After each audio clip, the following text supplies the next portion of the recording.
Welcome back to Old Soul Stories. Tonight we travel east, past the Silk Roads, past the deserts that shimmer at midday, and freeze before midnight until we arrive in ancient China. In a small farming village between jade mountains and golden rice fields, where the morning mist does not lift until the sun burns it away, and where life moves at the patient pace of seasons rather than clocks. Here we meet a man. Not a king, not a philosopher, just a farmer. A lean, weathered, deeply quiet man who knew something most human beings spend their entire lives trying to learn and never quite manage to hold when they need it most. He knew how to say maybe. This story is over 2,000 years old.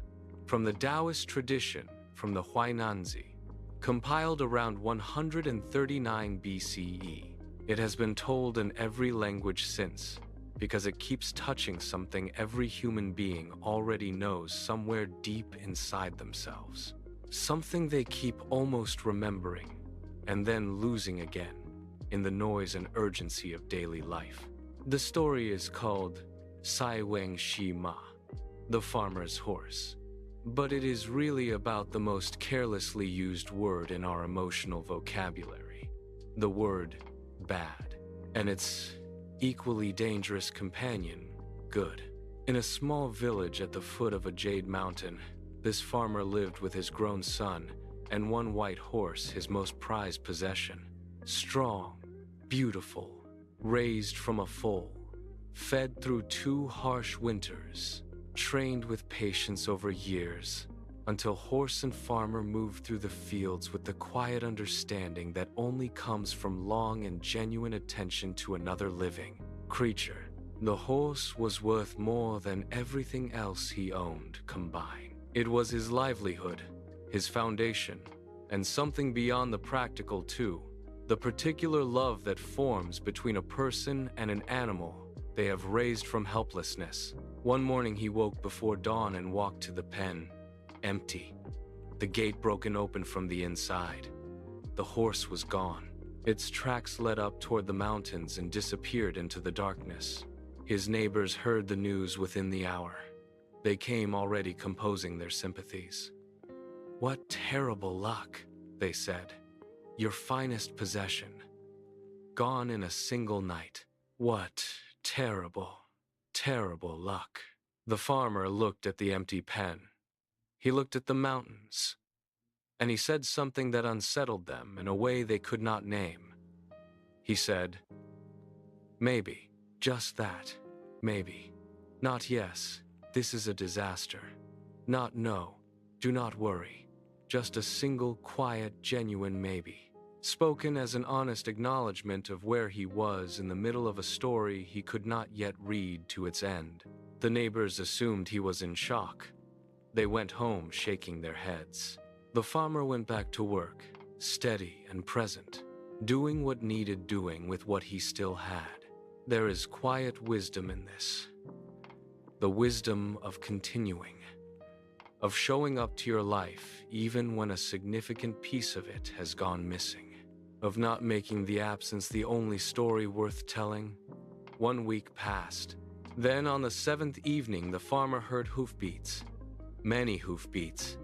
He walked to his gate and opened it, and there was his white horse, returned from the mountain valleys above, and running alongside it were 6 wild horses it had found in the high grasslands, their manes loose, and their eyes still carrying the wariness of creatures that have not yet made their peace with the human world. 7 horses, where there had been none. The neighbors came running. "What wonderful luck!" they cried. 7 horses when yesterday you had none. What wonderful, wonderful luck." The farmer looked at the 7 horses. He looked at his neighbors, and he said, "Maybe." The neighbors went home bewildered and faintly irritated. Nothing was wrong with him. He simply remembered what they kept forgetting, that they were still in the middle of a story that had not yet finished. That wonderful and terrible were conclusions. And he was not yet at a conclusion. The next morning, the son decided to tame the wild horses. He chose the largest, a gray stallion with eyes that had not yet decided whether to trust a human being. He climbed onto its back. The horse exploded, bucking, twisting, spinning. The son flew through the air and hit the packed earth hard. His leg broke in 2 places. He lay in the dust, pale, the pain arriving in waves. The neighbors came. "What terrible luck," they said. "Your son, just when things were turning around. What terrible, terrible luck." The farmer knelt beside his son. He looked at the broken leg.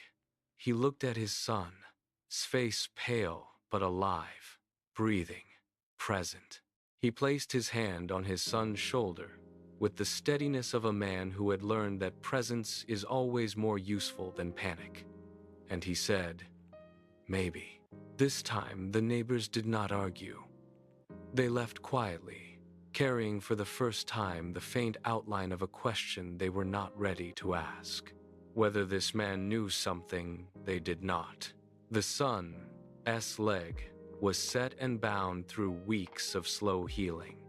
The farmer carried the farm alone. In the evenings, he sat beside his son, and they had long, unhurried conversations that only become possible when the usual momentum of life stops and 2 people are left with nothing to do but be present to each other. The broken leg had created something unexpected. Time, closeness, a quality of attention between father and son that the relentless daily work had never quite allowed before. 3 months passed. The leg healed imperfectly, with the slight unevenness that becomes a permanent physical memory. The son walked again, more carefully than before, carrying in his healed bone a lasting lesson about the limits of confidence and the reality of consequence. And then, the soldiers came. A long column of imperial soldiers in lacquered armor appeared at the head of the valley road, conscripting every able-bodied young man for a war in a distant province. Everyone knew what this meant. The sons who marched away rarely came home. Every family stood at their gate and wept without restraint. The village filled with the sound of mothers calling after sons who could not look back. The soldiers came to the farmer's gate. They found the son. They watched him walk. The slight unevenness of the healed break was immediately obvious. A man who could not march could not serve. They moved on to the next house. The farmer stood at his gate long after the soldiers had gone. He listened to the weeping, the names called after dust, the silence that settles after a loss that cannot be reversed. Then he walked inside to where his son sat by the window. They sat together without speaking, because the understanding between them was already complete and wordless and needed nothing added. The farmer did not say, "I told you so." He had not predicted any of this. He had simply maintained an honest relationship with uncertainty at every turn. He had said maybe not because he knew better, but because he genuinely did not know and was humble enough to say so rather than filling his uncertainty with premature verdicts. This is the deepest teaching. Not that everything happens for a reason, but something quieter and more genuinely useful. Simply this: you are almost never at the end of a story when you think you are. And the word you use to describe the middle, good, bad, lucky, unlucky, says more about your willingness to live with uncertainty than about the actual nature of what has happened. Think about what you are carrying right now and calling your misfortune. Now ask yourself honestly, are you at the end of this story or somewhere in the middle of it? Because the farmer's neighbors were always at the middle of a story they insisted was already finished. Every time they wrote an ending too soon, reality revised it. Over time, that costs something real. It costs peace. The specific restfulness only available to a mind that has stopped trying to know what everything means before it has finished meaning it. The farmer's, maybe, was not passivity. He worked harder when the horse was gone. He knelt beside his injured son. What he had released was the compulsive need for the verdict immediately. And that one released need was the difference between a life of constantly revised certainties and a life of genuine, steady peace. Lao Tzu wrote, "Do you have the patience to wait until your mud settles and the water is clear? Every hard moment arrives like a stone thrown into still water. The mud rises, visibility drops, and the untrained mind announces a verdict through the clouds." The farmer had learned to wait actively while continuing to work and care. He waited until the water cleared, and every time it cleared, what he saw was more than the mud had suggested. Now bring this into your relationships. Think of someone with whom something has gone wrong. Which bend in the river are you standing at? Because they are in a river too. Their behavior grew from a history you may not fully know. The silence between you is not evidence the story is finished. It is only evidence you are both still in the middle of it. The farmer and his son sat on the farmhouse step that evening as the sun went behind the Jade Mountains. The rice fields turned gold. Fireflies appeared one by one along the river. The 7 horses moved quietly in the pen.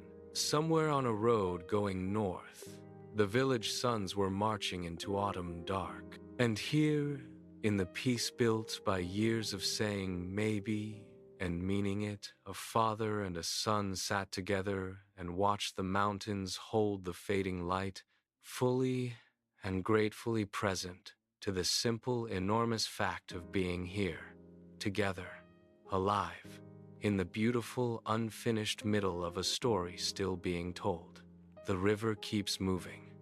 The wisest thing a human being can do is not stop it, not predict it, not narrate it before it finishes, but stand at the bank with an open, steady heart and watch what comes.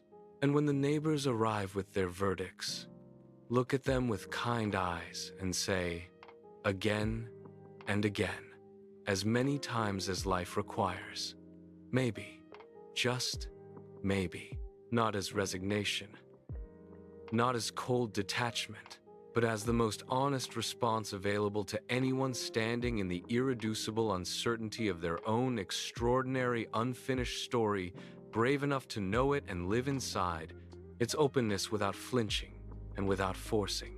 The horse runs away and returns with 6 others. The leg breaks and the soldiers pass you by. The fireflies appear at the end of a day that began in loss. Feel fully. Work honestly.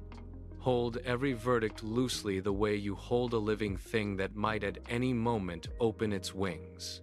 And keep saying, with increasing trust and peace, the one word that contains more wisdom than any conclusion. Maybe. The story is not finished yet, and neither are you. Share this with someone standing in a hard moment and calling it the final answer. Subscribe to Old Soul Stories. Every Thursday, one story from somewhere in the ancient world. One truth carried across centuries to reach the specific shape of your specific life at this specific moment. And until then, tend your fields. Hold your verdicts with open hands. Watch the mountains breathe. Trust the river. And stay, always and in all things, in the maybe.